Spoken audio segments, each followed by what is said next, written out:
Na aula de hoje vamos falar da noção de limites, vamos dar uma pequena introdução a limites.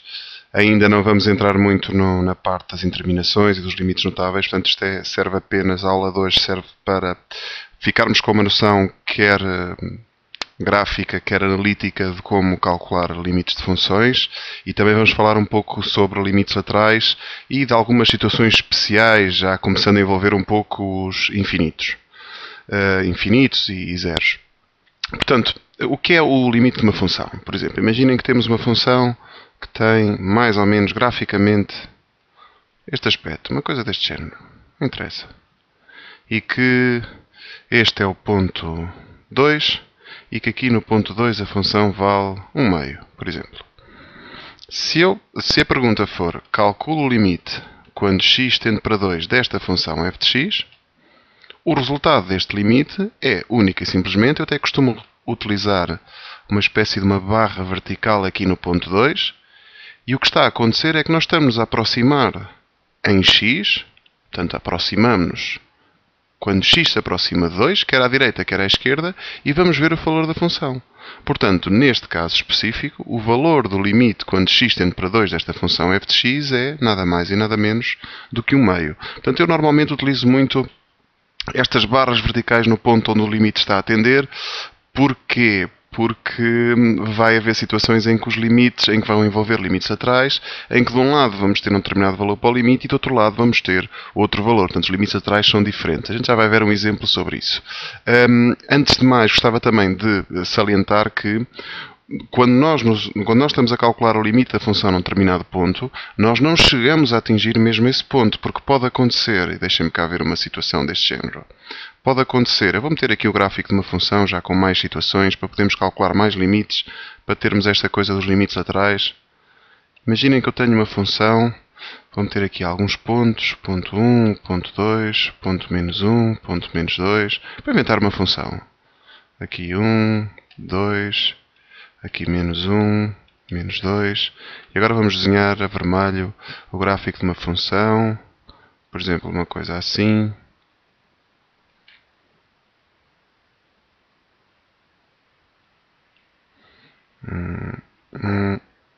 Deste lado vem para aqui. Também vamos calcular o limite quando a função tende para mais e para menos infinito. Deixa cá ver mais qualquer coisa aqui. E pronto. Ok, imaginem que é uma função. Isto trata-se de uma função, porque se vocês fizerem o teste das retas verticais que vocês deram no 10º ano, não há nenhuma reta vertical que corte a função em mais do que um ponto. Portanto, o que é que poderia ter acontecido se eu aqui tivesse fechado duas bolas no mesmo valor do x? É óbvio que não ia ter uma função, porque a um valor do x corresponde apenas a um valor do y. Então vamos calcular alguns limites. Vamos começar, por exemplo, com o limite quando x tende, por exemplo, para 0, desta função f de x. Eu não dei o nome à função, mas vamos chamar esta função vermelha função f. Imaginem que eu quero calcular o limite desta função quando o x tende para 0. Portanto, o que é que eu normalmente faço? Nesta situação, cá está, faço aqui um picotado vertical no ponto 0 e estou-me a aproximar, quer à direita, quer à esquerda, do valor 0 desta função. E o que acontece é que o y também se vai aproximar de 0. Portanto, esta é relativamente simples. Agora vou calcular aqui alguns pontos em que os limites laterais vão ser diferentes. Portanto, aquele ponto 0 foi só para a gente aquecer um bocadinho. Agora imaginem que nos estamos a aproximar do ponto 1, deste ponto que aqui está, do ponto 1. Se eu estiver a calcular o limite para 1 mais, quer dizer que me estou a aproximar do 1 à sua direita. E o que acontece à função é que ela vai cada vez mais tender para este valor menos 2. Recordo que o ponto 1 nunca chega a ser atingido no x. Estamos a aproximar-nos desse valor, porque senão íamos sempre cair onde a bola está fechada. Está bem? Portanto, vamos aproximar de 1 à direita e a função vale menos 2. E este limite vale menos 2. Agora, se estiver a aproximar-me de 1 à esquerda, portanto, mais uma vez, a minha referência, a minha reta vertical é aqui o 1. Se eu me estiver a aproximar de 1 à esquerda, a função está aqui em cima, estou cada vez a aproximar mais daquela parede vertical e o valor do limite à esquerda é 1. Vamos testar outros pontos, por exemplo, já agora, o ponto 2. O ponto 2 mais e o ponto 2 menos. Eu tenho intenção depois de chegarmos aqui a uma conclusão quando acabarmos de calcular mais alguns limites laterais. Portanto, agora estamos a ver o ponto 2, barra vertical no ponto 2, aproximando-nos da direita, a função está cada vez mais próxima de 2, o limite à direita é 2. Aproximamos da esquerda do ponto 2 desta barrinha vertical, está a ficar um pouco confuso. A função aproxima-se, estão a ver aqui os pontinhos cada vez mais próximos. O limite, vê-se sempre o limite da função nos y, portanto a aproximação é sempre feita relativamente aos x, mas o limite é sempre calculado de acordo com o eixo dos y. Porquê é que eu estou a calcular estes limites laterais todos? Para vos dar a entender que onde a função está definida não influi nada no valor do limite. Portanto, eu podia ter fechado a função aqui em cima que os limites laterais não iriam mudar minimamente. Aliás, a função até pode nem sequer estar definida nesse ponto e, no entanto, não deixar de ter limite. Portanto, se aqui não houvesse esta bola no ponto 1, ou seja, se o 1 não fosse o elemento do domínio da função, nós conseguiríamos, nesta situação, calcular na mesma o limite. Tá? E agora vamos ver dois limites especiais, que são os limites para mais infinito. Então, como é que eu calculo o limite quando x tende para mais e para menos infinito? Agora, avançar para mais infinito é andar o mais para a direita possível na função. E se nós andarmos o mais para a direita possível da função, pronto, a minha intenção era desta linha cada vez se aproximar mais de zero, portanto o limite à direita é zero. Se eu agora for ver para menos infinito é andar para a esquerda. Se eu agora andar o mais para a esquerda possível sobre a função desce imenso, o y desce, portanto vai para menos infinito. Está bem? E graficamente é assim que a gente calcula limites da função num ponto. Noto que, e volto a recordar isso, sempre que a função num determinado ponto, imaginem como acontece aqui no ponto 2 e no ponto 1 e até no ponto menos 1.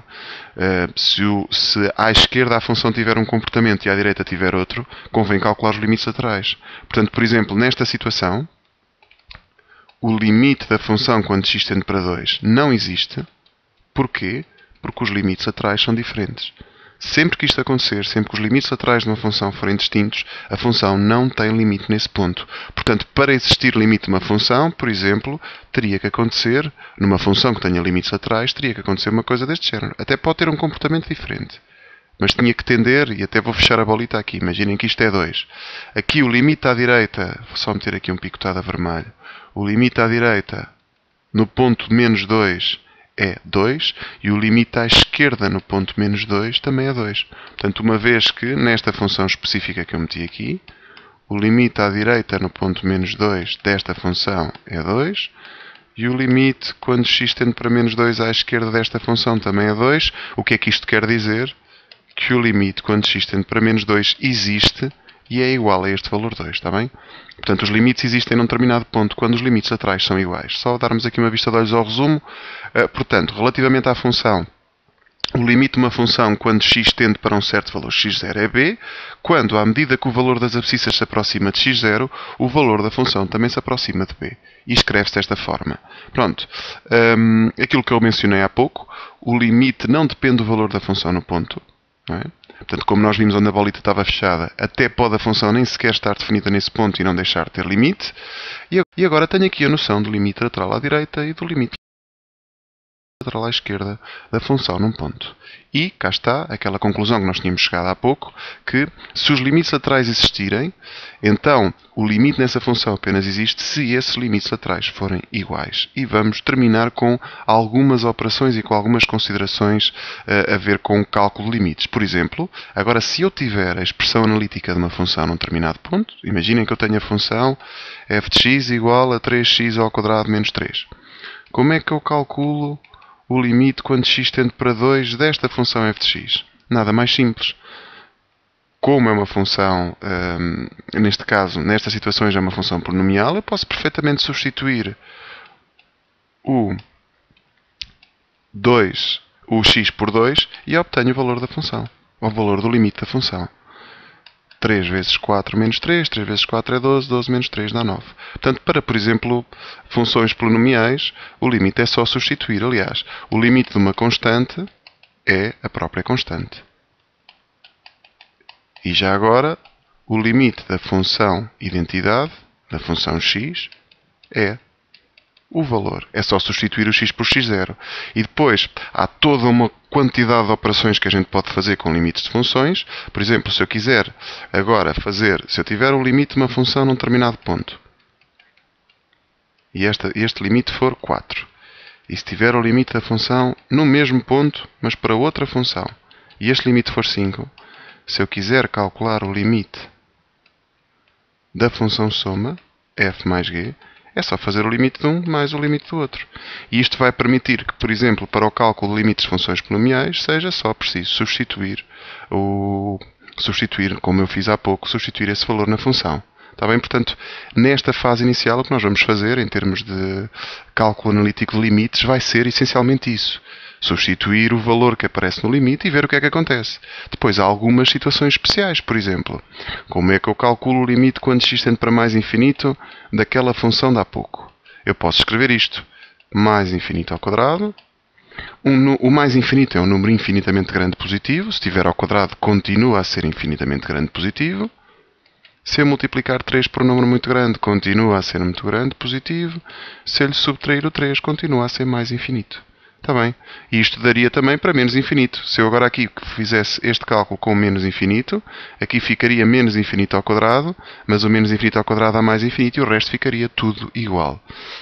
Mais tarde, numa próxima aula, nós vamos abordar o tema das interminações, que são algumas situações em que há conflito, por exemplo, conflitos entre os infinitos. Se me aparecer o mais infinito e o menos infinito, eu tenho um número infinitamente grande positivo e tenho um número infinitamente grande negativo. Qual dos dois é que acaba por prevalecer? Às vezes nenhum deles prevalece. Mas isto, depois, quando nós falamos das interminações, vamos ver como é que se resolvem estas situações em que há este tipo de conflitos. Portanto, o que é que eu digo aqui sobre limites infinitos? Se eu tiver a multiplicar, se eu num limite tiver uma constante a multiplicar por infinito, por exemplo, isto. Quando x tende para menos infinito, isto vai dar 3 vezes menos infinito. Ora, 3 vezes menos infinito é um número positivo por um negativo, portanto está negativo, e o menos infinito é um número infinitamente grande negativo. Está bem? Portanto, uma constante a multiplicar por um infinito dá infinito. Tá? Atenção que eu estou a considerar a constante diferente de zero. Depois, se eu tiver a dividir uma constante por um infinito, por exemplo, eu vou colocando aqui alguns exemplos, de 4 sobre x. Isto dá, desculpem, aqui queria meter, por exemplo, mais infinito. Isto dá 4 sobre mais infinito. Ora, se eu estou a dividir uma constante por um número infinitamente grande positivo, eu vou obter 0. E aqui até podemos ser um bocadinho específicos e dizer se isto é 0 mais ou 0 menos. Neste caso, como o 4 tem sinal positivo e o mais infinito também, ficaria 0 mais. Está bem? Se por acaso eu aqui tivesse metido menos 4, aqui ficaria o número negativo por um número positivo e já ficaria 0 menos. Tá? Isto são só pequenos exemplos. Depois, mais uma vez, se eu estiver a somar uma constante com o infinito, continua a ter um infinito. Portanto, se eu tiver, vamos a mais um, x tende para menos infinito de menos 5, menos x, por exemplo. Aqui como é que fica? Fica menos 5 menos menos infinito.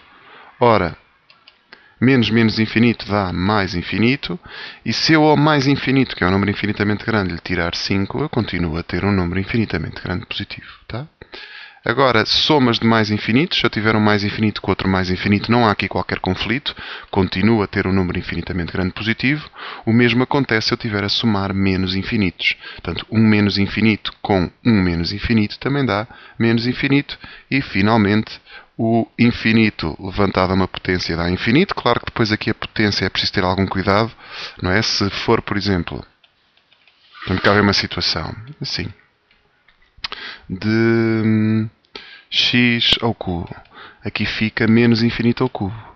Ora, um número negativo ao cubo continua a dar negativo, menos por menos dá mais, por menos dá menos, e isto fica menos infinito. E com a raiz a mesma coisa, claro, tendo o cuidado de não podermos calcular raízes pares de números negativos em R. Não se pode fazer isso. Última situação é, o que é que acontece agora quando eu, em vez de estar a dividir por infinito, se eu estiver a dividir uma constante por zero, que é esta terceira situação que está aqui no quadro. Foi a única que ainda não foi abordada. Portanto, imaginem que eu tenho isto. Limite, quando x tende para 0, de 3 sobre x. Isto dá 3 sobre 0. Ora, isto supostamente devia de dar infinito.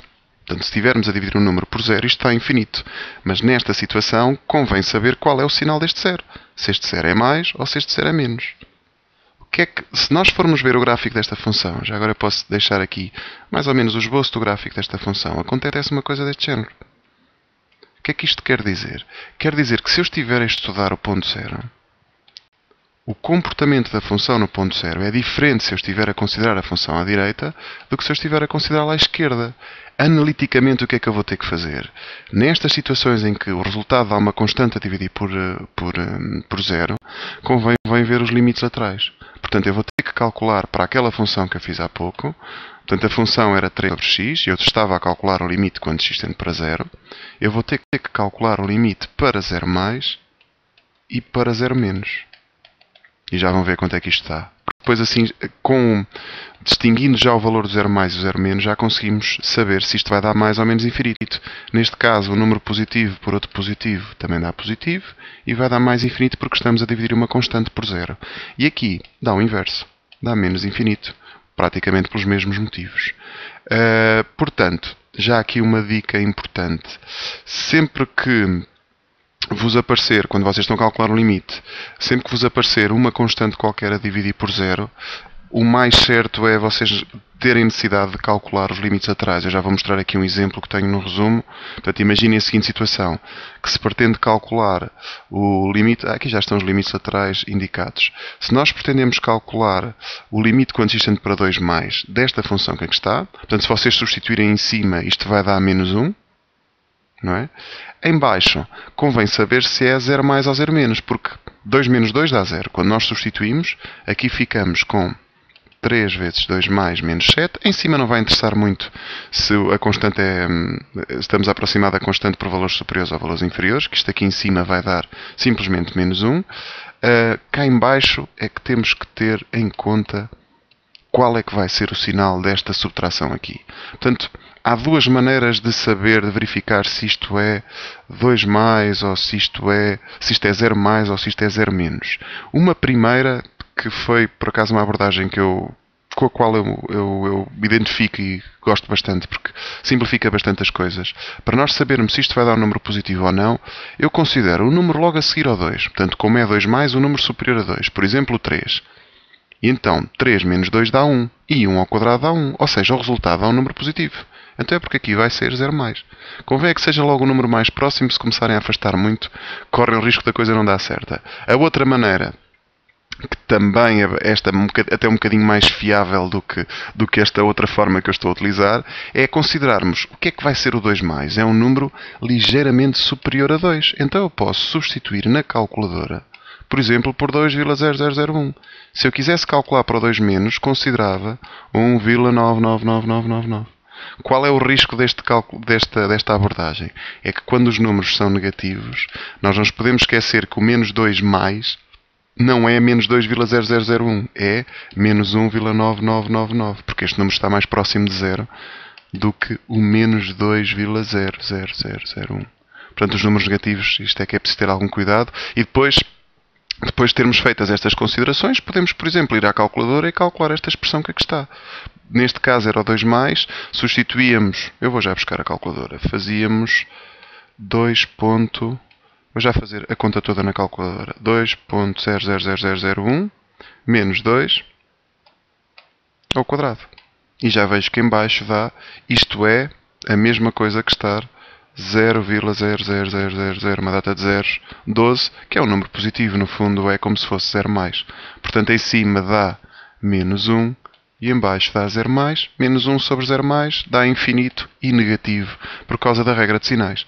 Já agora esta situação, se vocês por acaso fossem calcular o limite quando x tende para 2 menos, também ia acontecer a mesma coisa, está bem? Por causa do quadrado. Portanto, em cima, já agora calculo os dois. E já vamos ver a conclusão é que tiramos daqui. Em cima dá menos 1 e em baixo dá 2 menos 2 ao quadrado. Duas abordagens possíveis. Um número inferior a 2 pode ser, por exemplo, 1. 1 menos 2 dá menos 1. Menos 1 ao quadrado dá 1. Então dá positivo. Dá 0 mais. Então volta a dar menos infinito. Quer dizer que, para esta função específica, o limite quando x tende para 2 não existe porque não é uma constante, mas é menos infinito. Está bem? O limite para existir tem que ser igual a um determinado valor. Embora os limites atrás sejam iguais, recordem que há pouco isto também dava menos infinito, nesta situação o limite não existe porque não dá um número, mas podemos dizer que ele é menos infinito porque os limites laterais são os mesmos. Está bem? Portanto, Eu, só na próxima aula é que nós vamos entrar em terminações. Queria ver se pelo menos a parte de limites ficava bem claro, pelo menos aquela parte inicial em que não temos que andar com grandes cálculos, nem aplicar regras, nem nada. Só para terem uma noção de como é que graficamente se obtém limites e também como é que analiticamente eles se calculam. E claro, ter em consideração este tipo de operações, especialmente as operações com os infinitos, que nem sempre são, porque nós estamos habituados a trabalhar com constantes, com valores fixos e não com infinitamente grandes, portanto este tipo de operações com infinitos e claro, também esta situação de quando estamos a dividir uma constante por zero, ver como é que se devem abordar essa situação. Tá? Espero que tenham gostado da aula e até breve.